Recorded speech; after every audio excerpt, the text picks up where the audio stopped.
Ceci est un livre audio autogénéré par Google. Du même auteur. Les clés du renouveau grâce à la crise. Économie de fonctionnalité, mode d'emploi pour les dirigeants d'entreprise. Préface de Christian Blanc, Ems Éditions, collection Management et Société. Septembre 2012. Dédicace. À Anne, ma femme, pour ses encouragements constants. À Laurent, mon beau-frère, pour ses encouragements et ses conseils, ainsi que pour sa contribution experte à la relecture.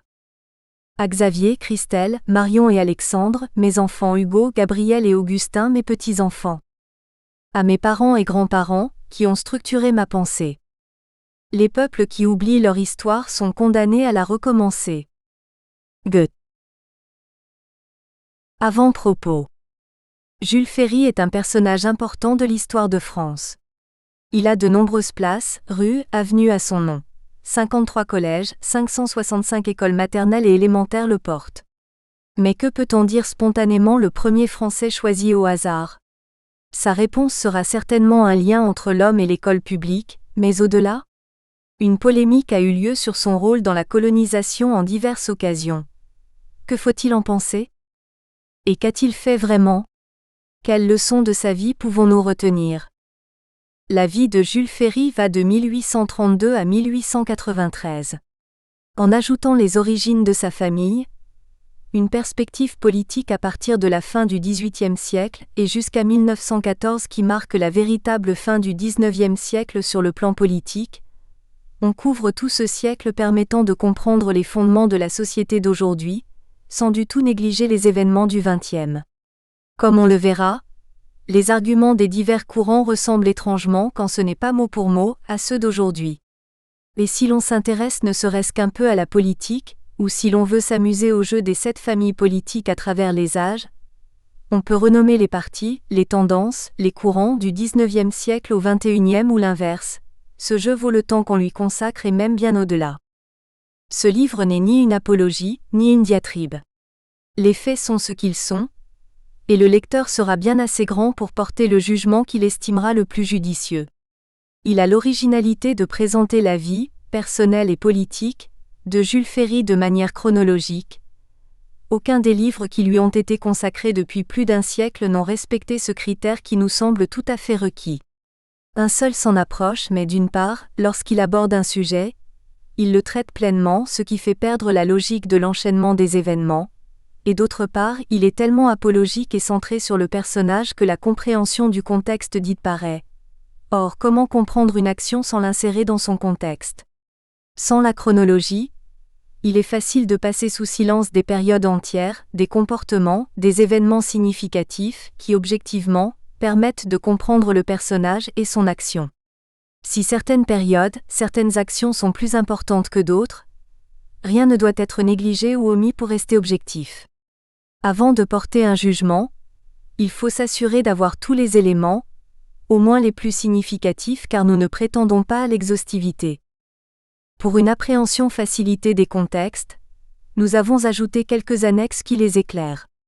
Le lecteur pourra d'ailleurs s'en imprégner en premier lieu s'il le souhaite, pour parfaire sa compréhension du texte principal.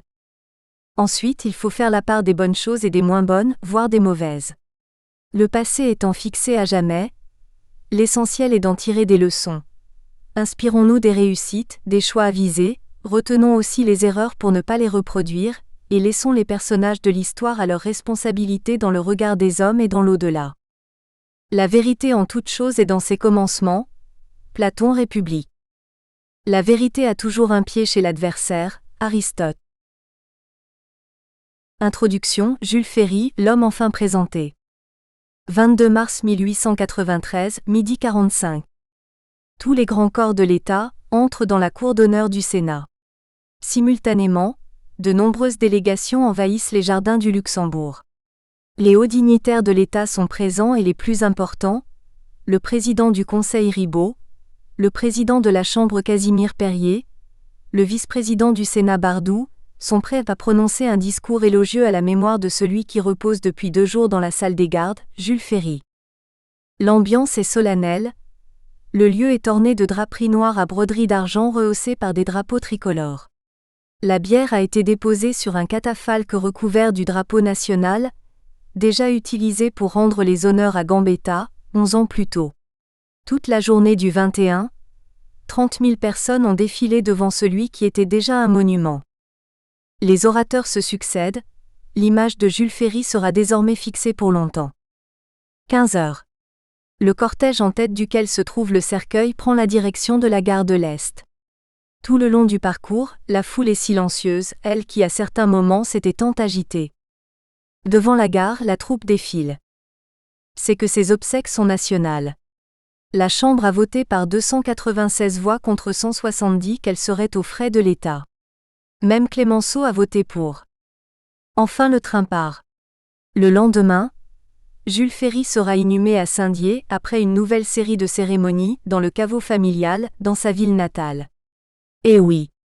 Saint-Dié, ville des Vosges profondes, 61 ans plus tôt a vu naître Jules Ferry. C'était sous Louis-Philippe.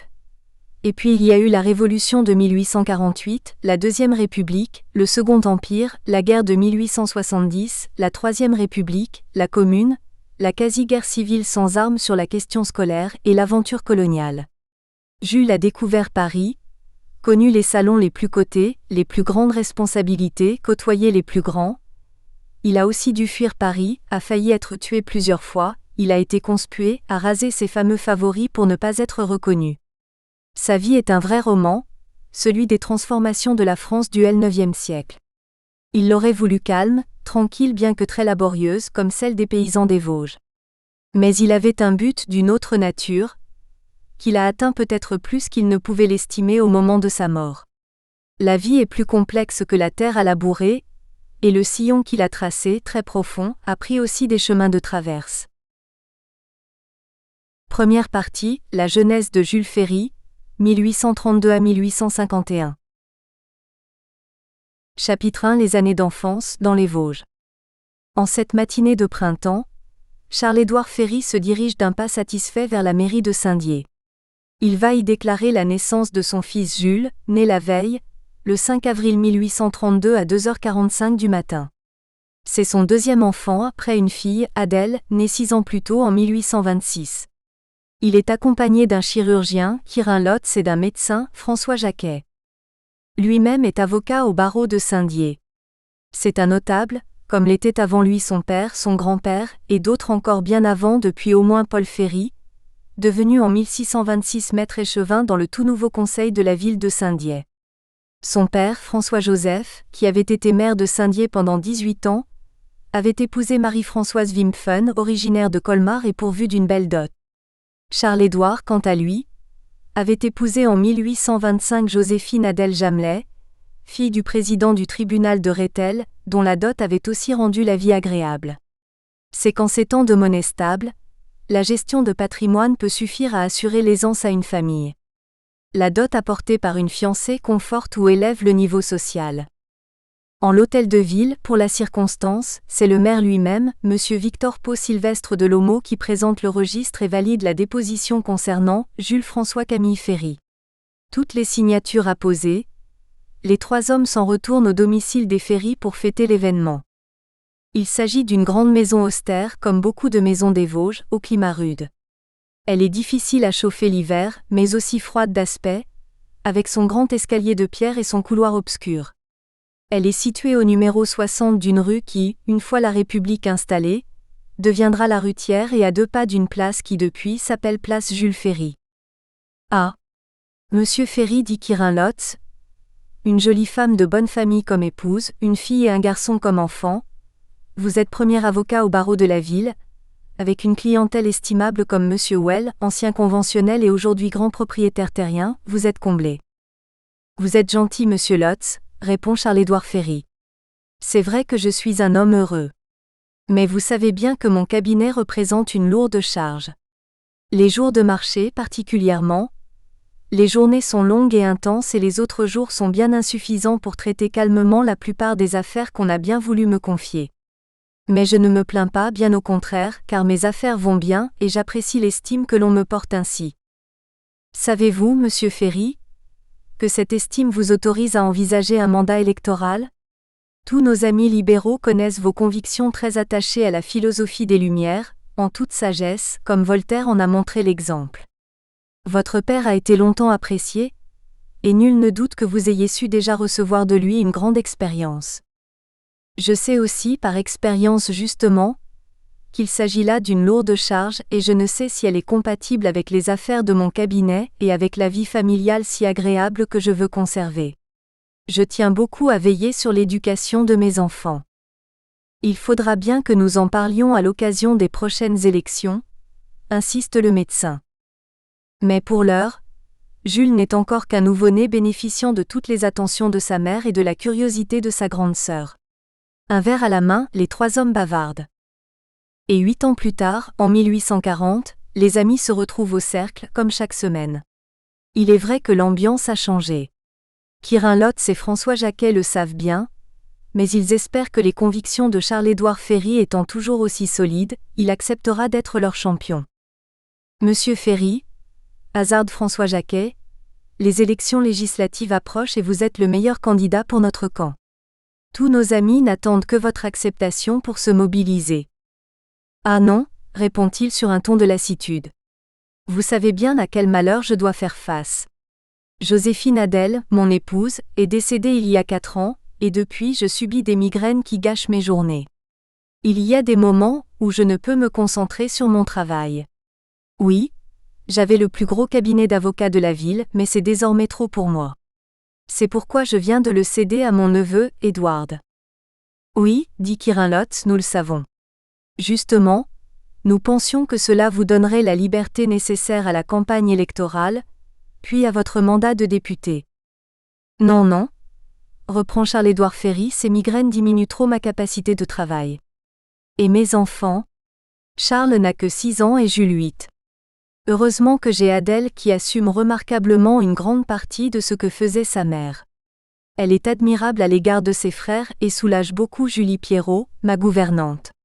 La vie de député doit être partagée entre la Chambre, à Paris et la circonscription. Croyez-vous que je vais m'éloigner de mes enfants pendant de longs mois? Non, vraiment les amis. Je suis sensible à votre estime et aux honneurs que vous me faites, mais cela ne serait pas raisonnable, et puis c'est vous, mon médecin, qui m'avez recommandé de beaucoup marcher pour lutter contre ces problèmes circulatoires dont vous ne connaissez pas la cause.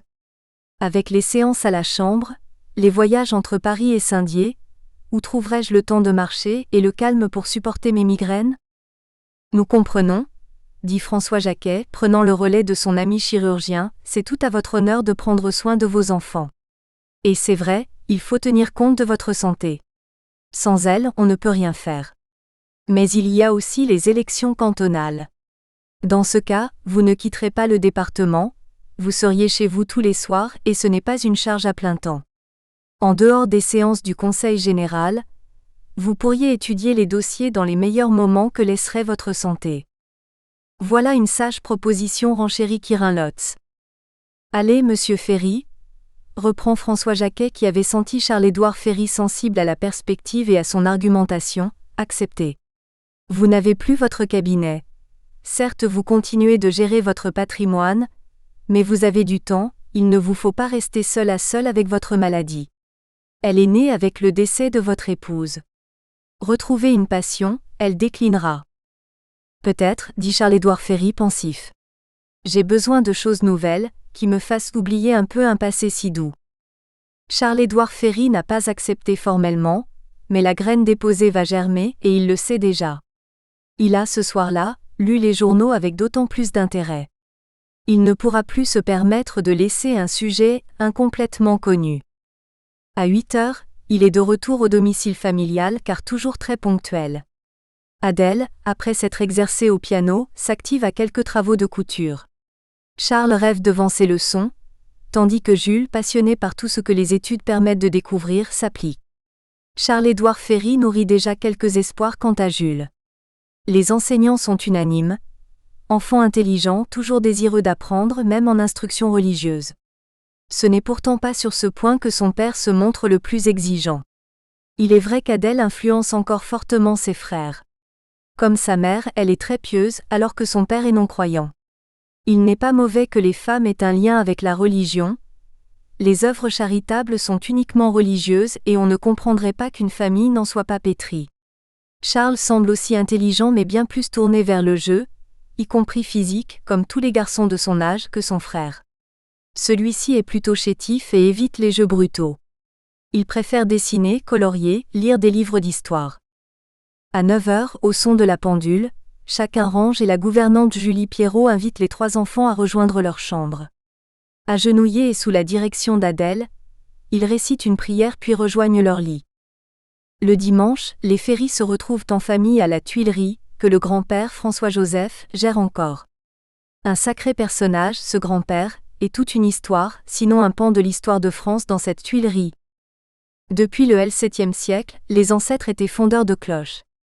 Ils avaient là une activité artisanale qui faisait d'eux des gens importants. Mais avec la Révolution, plus rien n'est acquis, tout est remis en cause. Dans cette tempête anti-religieuse, aura-t-on encore besoin de cloches ? L'avenir est incertain, la Révolution ne durera peut-être pas.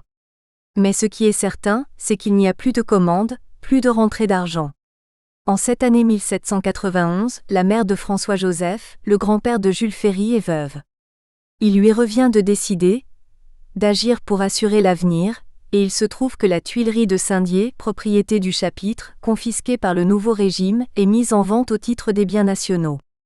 Françoise Ferry se porte acquéreur pour la somme de 800 livres, car elle a des biens patiemment accumulés par la famille, de génération en génération. Cette décision est un acte majeur qui va changer le destin de la lignée. Les Ferry étaient jusque-là des artisans très aisés, mais des artisans. Avec la Tuilerie, ils passent à la petite industrie. Ils étaient liés à l'Église, ils s'en affranchissent. Leur clientèle sera désormais la bourgeoisie, à laquelle ils appartiennent déjà et qui possède à la fois les maisons et les usines dont les toits ont besoin d'être couverts et entretenus. Mais Françoise est âgée et c'est François-Joseph, né en 1770, qui en assurera la direction. Poussé par le contexte politique et la nécessité des revenus en chute, Françoise Ferry a sécularisé les biens et les revenus de la famille. François-Joseph va poursuivre en ce sens puisqu'il va épouser les idées de la Révolution. Il ne s'engagera cependant qu'à la fin car si les idées de 1789 lui conviennent, les excès de 1793 à 95 lui font horreur et c'est en 1797, quand la situation semble s'être stabilisée dans la modération qu'il est élu maire de Saint-Dié. François-Joseph est aussi un passionné de botanique, et Jules passe beaucoup de temps avec lui dans le jardin. Autour de la table, il y a aussi Émile son fils aîné, Antoinette son épouse, et Édouard et Hercule, ses enfants qui sont donc cousins de Jules, mais sensiblement plus âgés. Antoinette est vive, impétueuse, elle apporte une gaieté qui est toujours bienvenue. C'est aussi une fervente de romans dans lesquels elle se réfugie, lorsque les conversations ne quittent plus la politique. Jules est à la fois épris d'histoire et de politique. « Dis-moi, oncle Émile, tu étais bien officier à Waterloo ? » « Oui, Jules. J'ai combattu comme sous-lieutenant et puis j'ai quitté l'armée pour ne pas servir les Bourbons. À l'Empire. Comme je le regrette. Ce n'était pas parfait, ce n'était pas mon idéal, mais au moins ce n'était ni les Bourbons ni les troubles commis par des excités qui veulent tout prendre aux autres comme on l'a vu lorsque les idées de 1789 ont été perverties. Qu'est-ce qui était si bien ? Dit Jules pour relancer Émile dans ses confidences.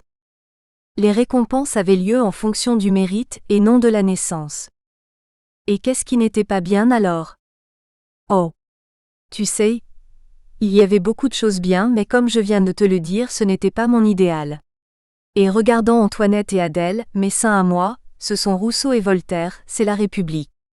C'est à cela que nous avons tant travaillé depuis plusieurs années, ton grand-père et moi, à la loge maçonnique, amis incorruptibles des Vosges.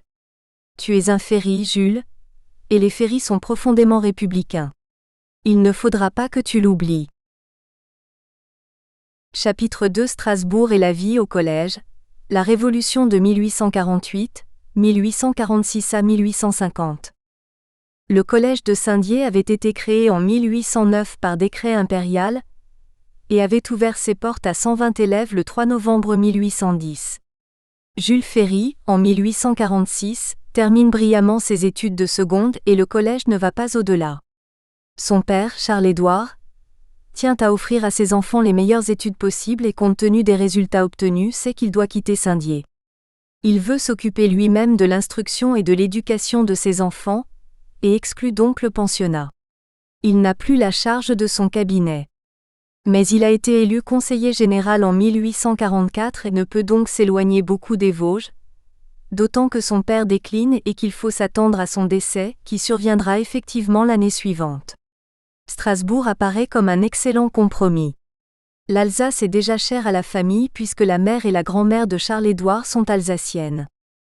La famille Ferry s'installe au 7, rue de la Nuée Bleue, au cœur de la ville et Jules et Charles sont inscrits au Collège Royal. C'est un grand changement car Strasbourg est une grande ville commerçante, industrielle. Saint-Dié n'est qu'un gros bourg où tout ce qui touche à l'agriculture se rassemble et se rencontre. Jules ne le sait pas encore, mais il quitte Saint-Dié pour toujours. Certes, il y reviendra, à différentes occasions. Il y obtiendra plusieurs mandats électoraux, mais les Vosges ne seront plus jamais sa résidence principale. Brillant, il verra les portes s'ouvrir devant lui. Il ne pourra que comparer les lustres des grandes villes et des salons mondains à cette grande maison lugubre de Saint-Dié où l'on parlait peu, où l'on était guère tenté de s'amuser entre le souvenir de la mère trop tôt disparue et les migraines du père, inconsolable, le tout dans la froideur des vallées vosgiennes. Pour Jules, qui sait bien qu'il est à la fois la cause et le but de ce changement de cadre de vie, il doit y avoir une continuité, celle du succès dans les études. Le 20 décembre 1846, en fin de premier trimestre, il écrit à son grand-père « Mon cher papa, nous avons eu, mercredi dernier, nos places dans la dernière composition en discours latin. Cette fois j'ai été le premier. Tout continue à aller bien au collège. Je soutiens aussi courageusement que possible, comme vous m'y engagez, la lutte avec les rhétoriciens de Strasbourg. Il y a dans cette lettre la fierté d'être parmi les meilleurs, mais aussi l'expression de la satisfaction de la mission accomplie. C'est toute l'ambition d'une lignée qui croit voir dans les qualités de Jules les moyens de sa réalisation. C'est toute la conscience d'un garçon de 14 ans qui sent ses capacités et les moyens que sa famille est prête à consentir pour qu'il accède aux plus hautes fonctions possibles. Les commentaires des enseignants sont élogieux. Conduite excellente, application sans relâche, devoir fort appliqué, etc. Et Jules ne quitte pas les 3 premières places jusqu'au baccalauréat qu'il obtient brillamment à 16 ans. C'est aussi avec plaisir que Jules Ferry rejoint Saint-Dié et les Vosges pendant les vacances. Il y retrouve Émile, Antoinette et ses cousins et se retrouve. Il restera, même au plus fort de ses responsabilités d'homme d'État, un montagnard préférant le silence des vallées profondes ou les cimes désertes au bavardage des villes. Pourtant, il ne refuse pas les contacts et les grands discours, mais il lui faut la motivation qui dérive souvent d'une lutte. On retrouve les termes de son grand-père, courage et lutte. C'est ainsi qu'un jour, après une leçon d'histoire portant sur la Révolution, il est pris à partie par un élève ayant des attaches avec l'aristocratie et jouant sur le patronyme d'un conventionnel, Claude Ferry, ayant voté la mort du roi. Jules n'a aucun lien de parenté avec lui, mais plutôt que d'argumenter sur ce point monte sur une borne et harangue ses camarades en justifiant le vote. Il lui en restera le sobriquet de régicide. Ainsi apparaissent déjà 2 points importants. D'une part, un double caractère qui fait cohabiter une tendance à la réflexion, au travail de fond, à la solitude, et une volonté de porter au plus haut certaines idées, ce qui le transforme en orateur et en homme de société. D'autre part, un tempérament de lutteur choisissant souvent de faire face et de maintenir son cap, négligeant les éventuelles réactions sociales et qui entraîneront une longue liste de sobriquets qui pèseront très lourdement sur sa vie. C'est dans ce cadre de vie lycéen avec l'éternel sérieux de Jules et l'approche plus détendue de Charles qu'éclate la Révolution de 1848. Aux premières nouvelles, Charles-Édouard Ferry laisse ses enfants pavoiser la maison aux couleurs de la République. Dans les premiers jours, chacun ne voit que la chute de la royauté et même seulement de Louis-Philippe. Le parti des prêtres restés très légitimistes ne le regrette pas. En pratique, il y a ceux qui sont enthousiastes et ceux qui sont neutres. En cette soirée du 1er mars 1848, Charles-Édouard Ferry rentre au domicile familial avec le dernier numéro du siècle parvenu à Strasbourg. Il est daté du 25 février car il faut alors 3 à 4 jours à la malle-poste pour l'acheminer de Paris. C'est fait, dit-il, le roi a abdiqué et un gouvernement composé de républicains a été constitué.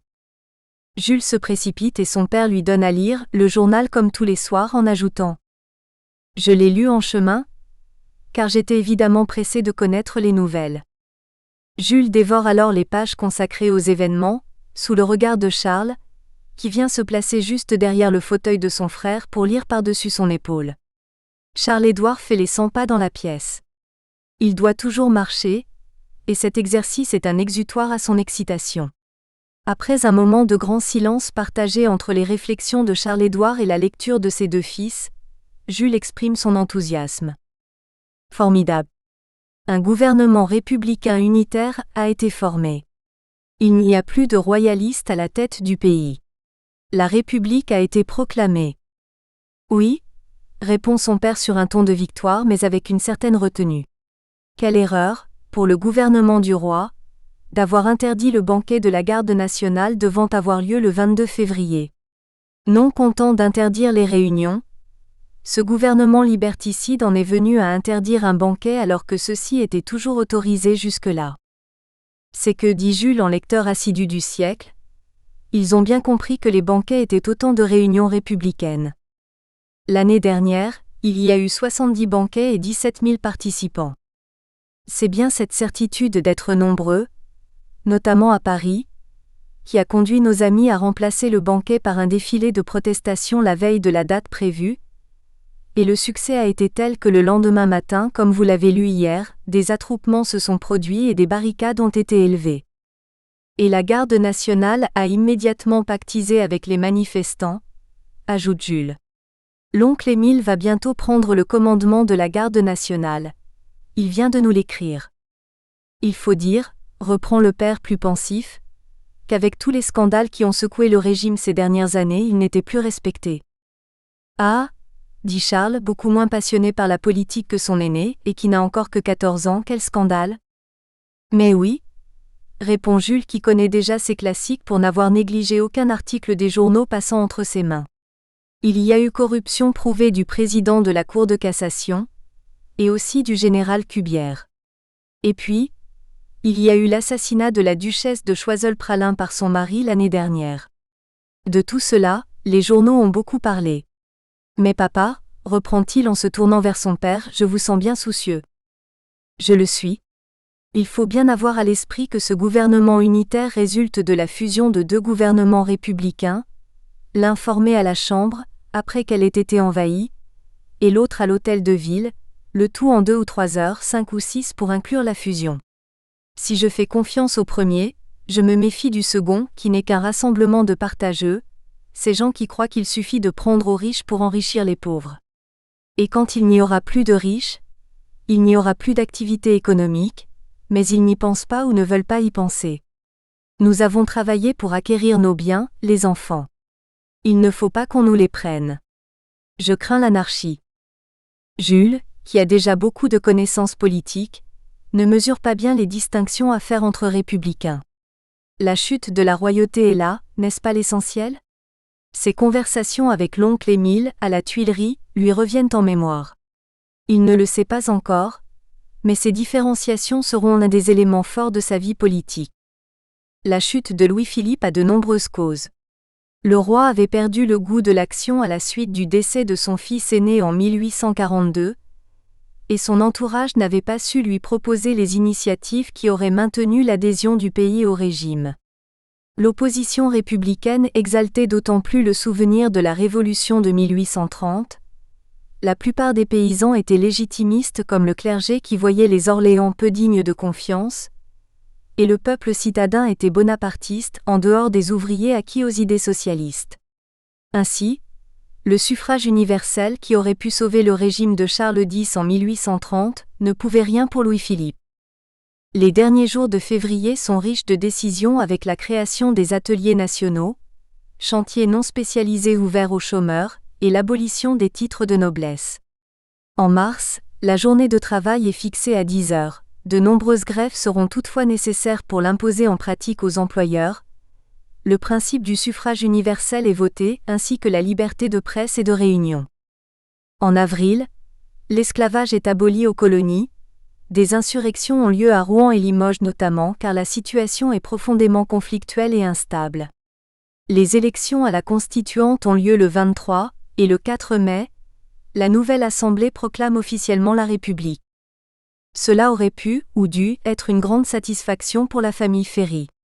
Le sentiment dominant était au contraire une inquiétude grandissante. Au tout début de mars, Charles-Édouard voyant à Strasbourg un garde national portant un bonnet phrygien rouge en lieu et place du képi réglementaire, se précipite, fendant la foule, et au risque de prendre des coups lui arrache son bonnet. Mais depuis, le bonnet honni est réapparu sur la tête des députés que Strasbourg envoya à l'Assemblée car la liste socialiste était passée tout entière. Charles-Édouard, la mort dans l'âme, ne peut que constater son impuissance, se mêlant à son indignation et à son inquiétude chaque jour grandissante. Ses craintes ne tardent pas à être vérifiées. Au lendemain de la proclamation de la République, une commission exécutive succède au gouvernement provisoire. Les membres François Arago, Garnier-Pagès, Lamartine, Ledru-Rollin et Marie représentent l'aile modérée bourgeoise correspondant au premier gouvernement provisoire, autoproclamé après l'envahissement de la Chambre. Les socialistes, qui avaient formé le deuxième, et certains d'avoir joué un rôle essentiel dans la chute de la royauté, se sentent floués et relancent les émeutes. Le 15 mai, seulement 11 jours après la proclamation de la République par une assemblée élue, celle-ci est envahie et déclarée dissoute. Barbès, Raspail et Blanqui sont arrêtés, mais l'atmosphère est explosive. Le 23 juin, la commission exécutive décide la fermeture des ateliers nationaux, jugés trop coûteux. 40 000 chômeurs s'y étaient précipités et personne n'avait su quel travail leur donner. Immédiatement les émeutes reprennent. Du 23 au 26, Paris connaît le pire avec de nouvelles barricades et de grandes violences. Le général Cavaignac, envoyé en Algérie par le régime précédent par suite de ses convictions républicaines, et récemment élu à la Constituante, est nommé le 15 mai ministre de la guerre. C'est lui qui est choisi pour réprimer l'insurrection, dont le bilan est dramatique. 800 soldats, 800 gardes nationaux, 4 000 insurgés. De plus, 11 000 insurgés sont faits prisonniers et 4 300 sont déportés.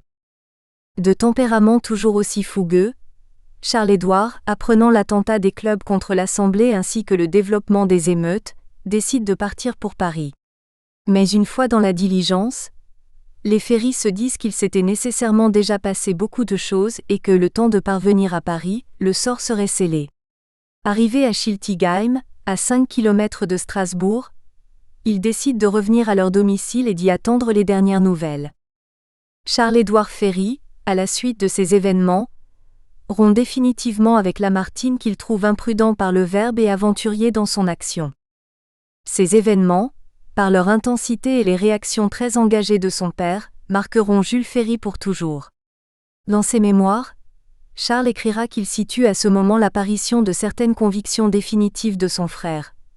Aversion pour les excès de tous ordres, aussi bien ceux de la presse que de la populace, ce peuple qui ne se contrôle plus et qu'on ne peut contrôler dès lors qu'il est livré à lui-même, attachement à l'ordre, garant de la protection des biens, défiance envers les évolutions trop rapides qui génèrent désordre et effets contraires. Les bouleversements passés, et son baccalauréat en poche, Jules s'inscrit à la faculté de droit pour suivre l'exemple de son père et de son cousin Édouard qui en a repris le cabinet. Il prend parallèlement des cours de dessin, lequel restera le compagnon des moments difficiles. Jules va aussi prendre un autre tournant très important à ce moment de sa vie. Il rompt avec la religion, et malgré les reproches de sa sœur Adèle pour laquelle il garde la plus grande affection, il ne dit plus sa prière du soir. 2 ans après, en juillet 1850, Charles-Édouard Ferry, croyant de plus en plus aux capacités de son fils et ayant réalisé quelques fructueuses opérations financières, décide d'aller s'installer à Paris malgré le renouvellement de son mandat de conseiller général du canton de Saint-Dié. Chapitre 3 Les études supérieures et la découverte de Paris, 1850 à 1851. Lorsqu'en juillet 1850, la famille Ferry vient s'installer à Paris, elle choisit le 1 rue de Fleurus, juste en face du Jardin du Luxembourg. Pour ces Vosgiens devenus un peu plus citadins par les 4 années passées à Strasbourg, c'est un peu de nature, de campagne, ce n'est pas la pierre stricte des rues sans arbres de certains quartiers.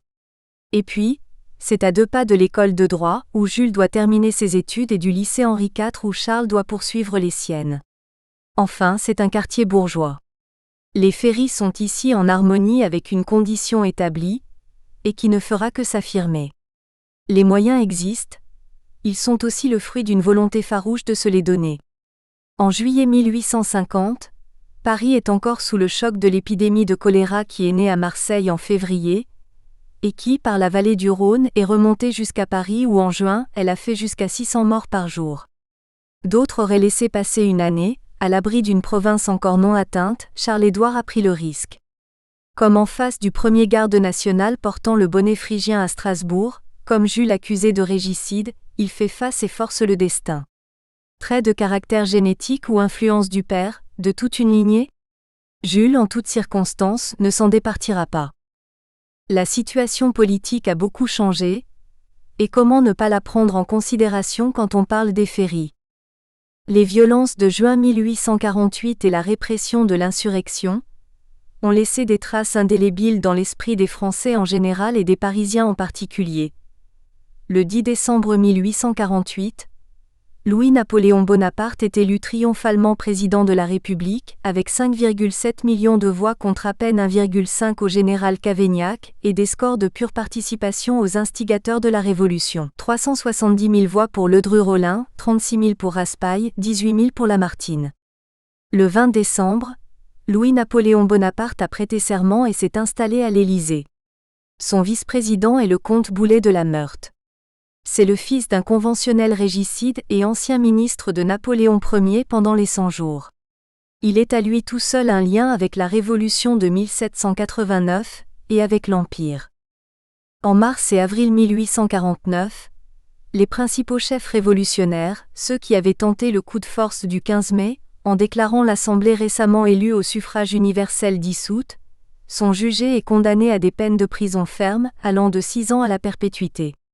Les républicains bourgeois, ceux du premier gouvernement révolutionnaire et de la répression, ont souhaité leur condamnation garantie d'un ordre nécessaire. En février 1850, Thiers validera la politique du gouvernement en place en déclarant que la République est le régime qui nous divise le moins. Dans cette même ligne, une loi électorale est votée fin mai. Elle restreint le suffrage universel en exigeant une résidence constante pendant 3 ans au lieu de 6 mois précédemment. Ainsi les ouvriers journaliers et la main-d'œuvre mobile, électorat privilégié des socialistes, se trouvent exclus des scrutins. 3 millions de Français sont exclus du vote. En juin 1850, l'autre événement, politique cette fois, est l'envoi d'un corps expéditionnaire dans les États de l'Église pour soutenir le pape contre les républicains romains. En juillet, le pape Pie IX est rétabli. Avec la loi Fallou, votée en mars et qui donne une grande vigueur à l'enseignement catholique, le régime s'assure une collaboration sans faille du clergé, laquelle ne faiblira que lorsque, soutenant l'unité italienne, Napoléon III donnera l'impression d'abandonner le pape. Avec le renforcement de l'enseignement catholique, bien des républicains bourgeois voient la garantie du retour au calme, à l'ordre, à la paix sociale. Comme dans la famille Ferry, les hommes sont anticléricaux mais pas antireligieux. Pour comprendre cela, il faut lire Adolphe Thiers. Je suis changé, non par une révolution de mes convictions, mais par une révolution de l'état social. Et surtout, les affreux petits rhéteurs de village, c'est-à-dire les instituteurs, vont être surveillés par le clergé et l'administration. Pour rapidement créer une reprise de contrôle de l'enseignement, on met en place la lettre d'obédience qui est un certificat de compétence donné par l'évêque. Plus tard, Jules Ferry s'emploiera à revenir sur cette décision, et paradoxalement, c'est sur sa gauche qu'il rencontrera la plus difficile opposition, le jugeant trop modéré.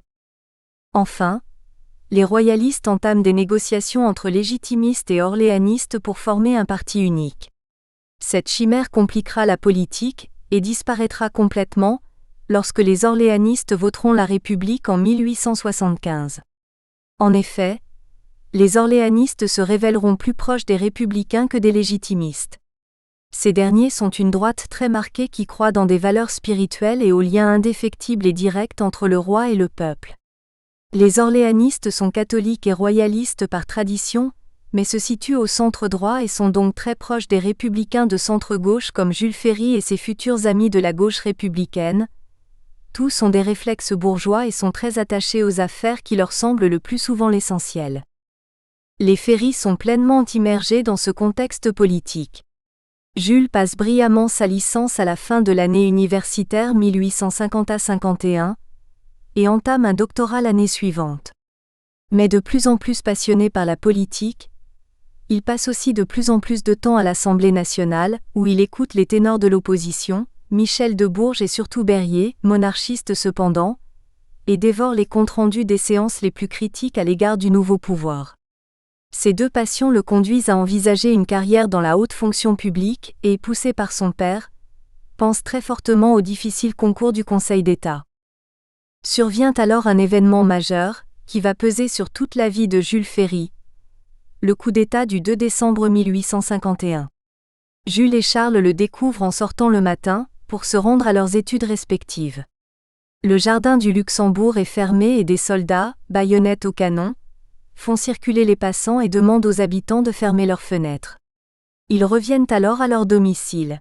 « Papa » dit Jules encore bouleversé et sachant bien quelle pourrait être l'influence de la nouvelle sur son père. Il y a des soldats dans les rues et Louis-Napoléon Bonaparte a fait afficher une proclamation qui déclare l'Assemblée dissoute. C'est un coup d'État. Ah ! Je l'avais bien dit.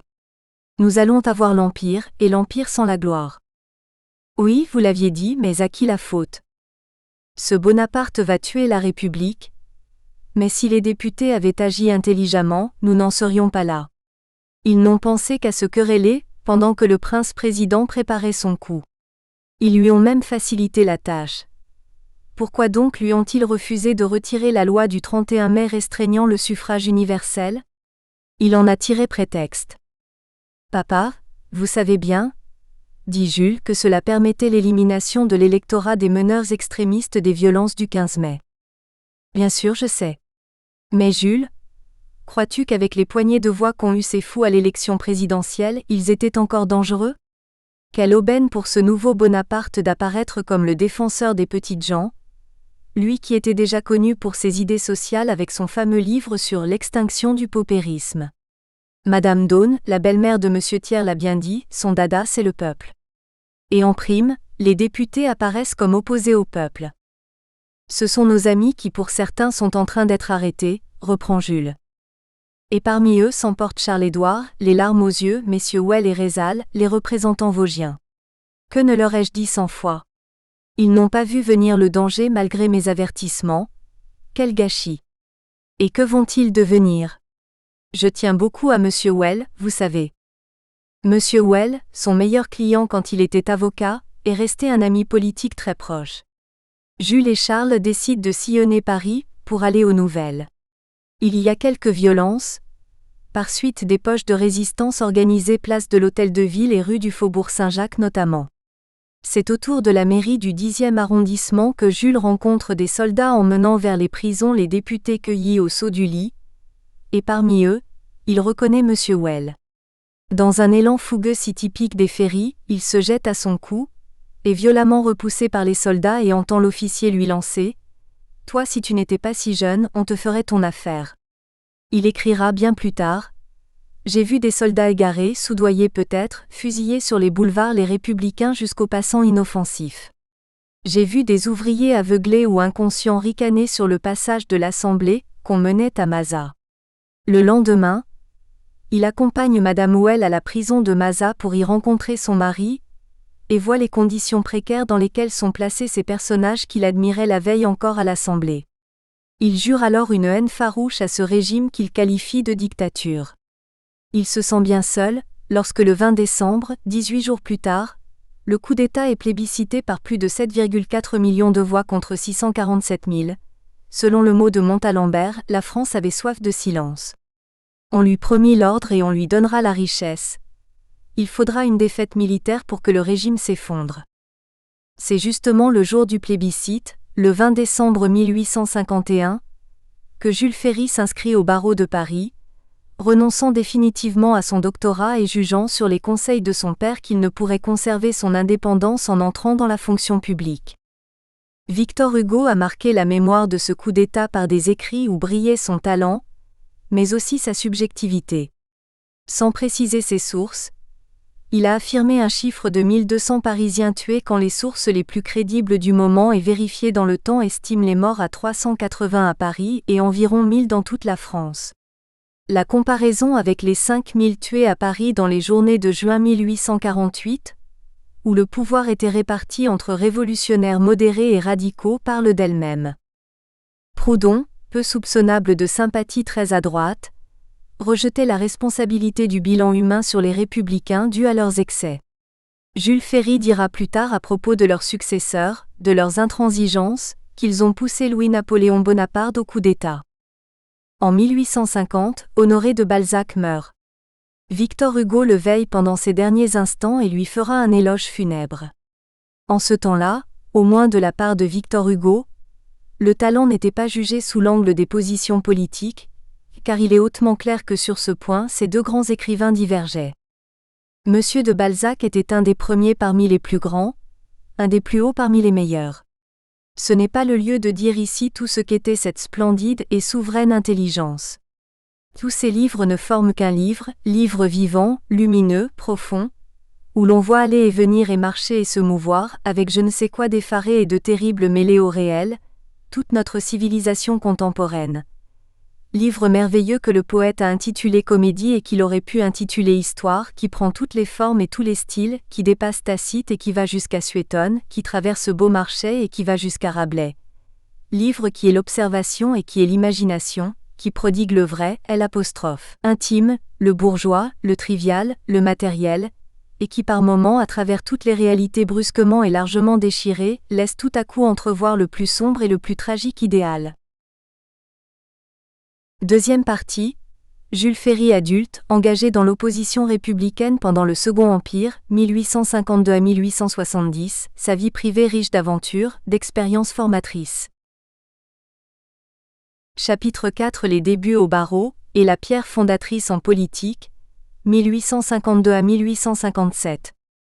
Le 2 décembre 1851 est un grand tournant pour Jules Ferry. Lui que son père destinait aux plus hautes fonctions publiques, le voici dans une profession libérale. Montagnard plutôt solitaire, aimant la peinture, méfiant et critique à l'égard des beaux parleurs, jugeant que le verbe rapproche du théâtre et éloigne de la vie, le voici destiné à un métier où il faut savoir parler, vite et bien en société. Il commence bien entendu comme stagiaire et entre chez M. Turreau, avocat d'affaires très en vue. C'est là qu'il apprend une méthode de travail. Mise en ordre des notes, rigueur du raisonnement, l'utilisation de ces notes réfléchies et ordonnées permettant l'improvisation lors d'un développement oral. Cette méthode, acquise à 19 à 20 ans, le servira toute sa vie qui sera essentiellement politique. En fait, la rencontre des deux hommes est très fructueuse car l'esprit de M. Turreau convient bien à celui de Jules.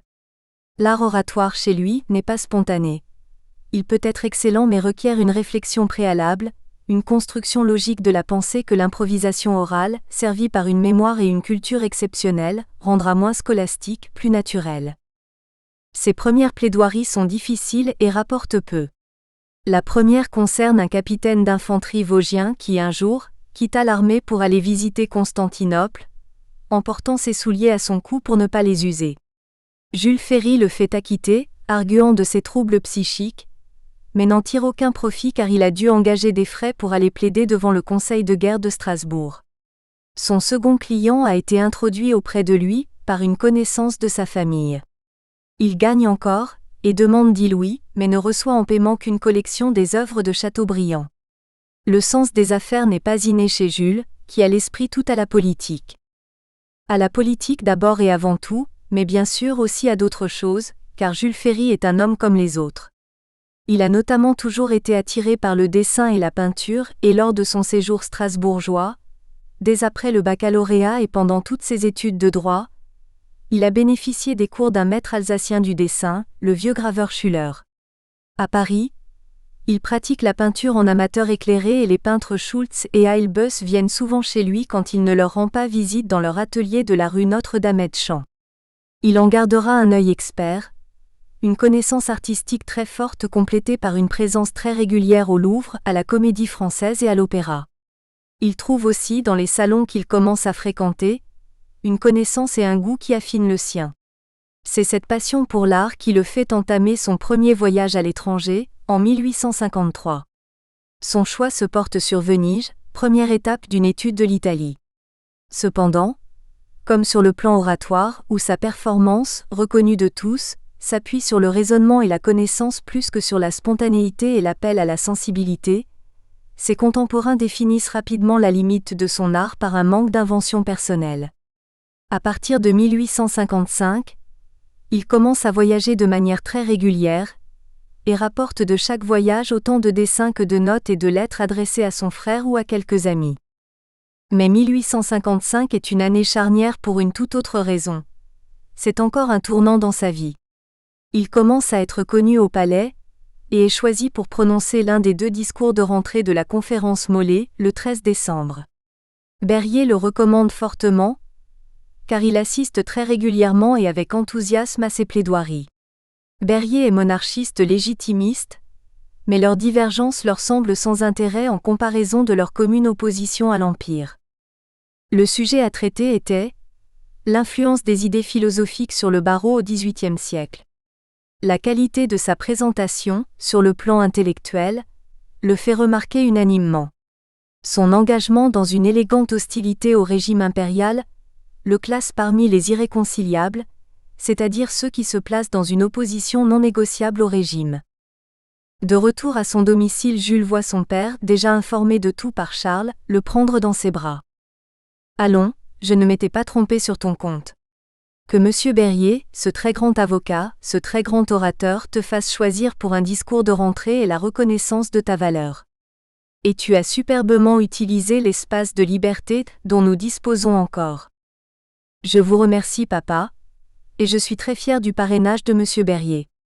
Sachez cependant que cela n'est pas sans conséquence sur ma carrière.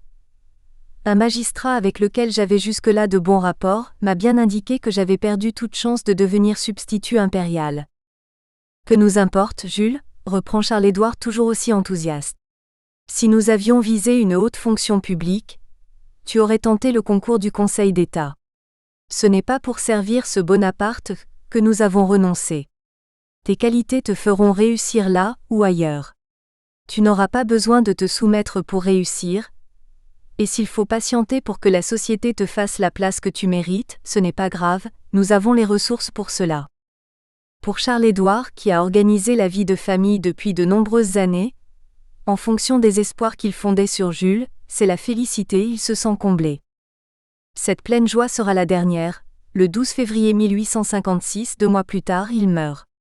C'est une entérite qui l'emporte. Sentant la mort venir, il demande à Adèle, devenue excellente pianiste, de jouer un de ses morceaux préférés, un adagio d'une sonate de Beethoven. Lutteur et décideur jusqu'au bout, il s'adresse alors à ses fils. Allez chercher un prêtre. Je ne veux pas que votre sœur s'use les genoux sur les dalles des églises pour le rachat de mon âme. Lorsque le prêtre vient, Charles-Édouard veut être seul. Ses enfants n'entendent la conversation que de loin, sans la comprendre. Quelques minutes après, l'ecclésiastique repart et Charles-Édouard rappelle ses enfants. Je sens bien que la fin est proche. Écoutez mes dernières paroles. Continuez de vous aimer, ne cessez jamais et souvenez-vous des leçons que j'ai essayé de vous donner du mieux que j'ai pu. Jules, je suis certain que tu as un bel avenir. Continue d'y croire et il te sourira.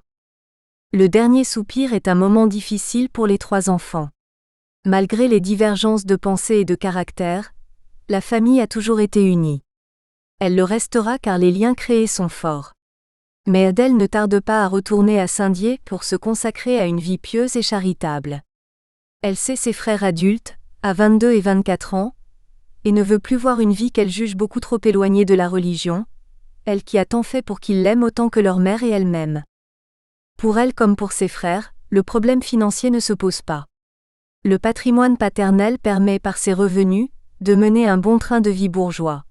L'éducation et le mode de vie sont patriciens. Elle crée un atelier de couture où elle accueille une vingtaine de jeunes filles pauvres. Elle apprend à chanter aux enfants, et organise des distributions de charité 3 fois par an. À Saint-Dié, Adèle retrouve les branches cousines. Émile est mort en 1854, et c'est Hercule qui a repris la Tuilerie, à laquelle Jules reste très attaché. Du côté de Camille, Elle trouve un réconfort car Marcel et Raymond, ses enfants, sont très catholiques. Marcel est aussi pieuse qu'Adèle et consacrera sa vie à la charité. Jules complète le revenu patrimonial par le barreau car il plaide de temps à autre. Mais l'approfondissement de sa connaissance du droit et de ses pratiques, et un réel complément de revenus, vont surtout venir de sa collaboration avec la Gazette des tribunaux où il entre en 1856 grâce à un ami, Albert Kempfen, et où il restera jusqu'en 1863. Il y est chargé de relater les procès des 2e et 3e chambres du tribunal de la Seine, son ami Albert étant affecté à la première. Ils travaillent souvent ensemble, et Jules y exerce sa très forte mémoire et son endurance au travail. Charles a aussi commencé des études de droit, dans la lignée de son père et de son frère, qui le destinent à être avocat aussi dans quelques années.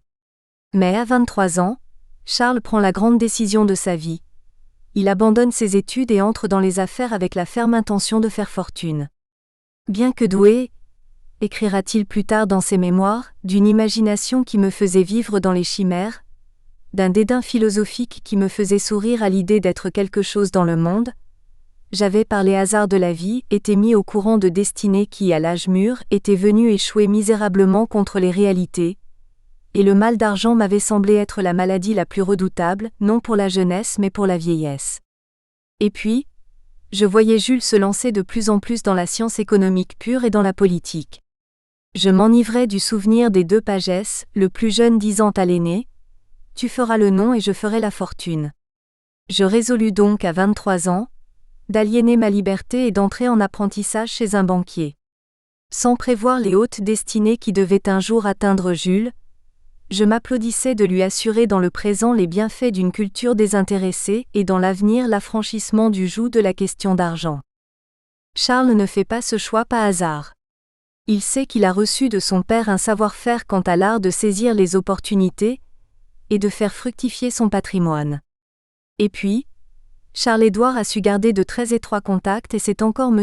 Well qui introduit Charles à la banque Donon-Aubry-Gauthier où M. Maurice Aubry, associé, est aussi vosgien. Il doit cependant travailler durement pour franchir les étapes de la carrière qu'il s'est tracée. Cela n'est pas pour lui un souci, et il s'y consacre autant que nécessaire. Le 21 juin 1857 ont lieu des élections partielles. Sur 8 députés parisiens, 5 sont républicains, Jules Favre, Ernest Picard, Émile Ollivier, Louis Aymon, Alfred Darimont. Ils constituent alors à l'Assemblée le groupe des 5. Jules Ferry et quelques amis du barreau vont occuper les 18 places de la tribune publique et soutenir ce petit groupe d'opposants.